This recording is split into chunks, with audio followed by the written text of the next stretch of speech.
আপনার বাচ্চা কি ব্রেকফাস্ট খেতে চায় না? তাহলে বানিয়ে দিন এইভাবে ম্যাগি। 5 মিনিটেই দেখবেন আপনার বাচ্চা প্লেট ফাঁকা করে দিয়েছে। প্রথমেই দুটি ম্যাগি 70% সেদ্ধ করে জল ঝরিয়ে নেব। ততক্ষণ আমি একটি পেঁয়াজ, একটি টমেটো, একটি গাজর, একটি কাঁচা লঙ্কা আর একটু ধনেপাতা ছোট করে কুচিয়ে নিয়েছি। দুটো ডিম ভালো করে ফেটিয়ে নিয়েছি। একটি বড় পাত্রে সিদ্ধ ম্যাগি দেব, তার উপর এক এক করে কুচনো সবজি দিয়ে দেব।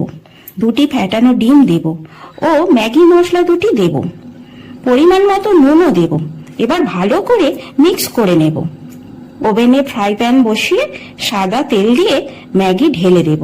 5 মিনিটের জন্য ঢাকা দিয়ে দেব। গ্যাস ওভেন এই পর্যায়ে আস্তে করে রেখে দিতে হবে। 5 মিনিট পর একটি থালার সাহায্যে এইভাবে উল্টে দেব।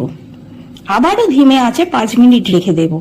তারপর গরম গরম সসের সাথে পরিবেশন করব।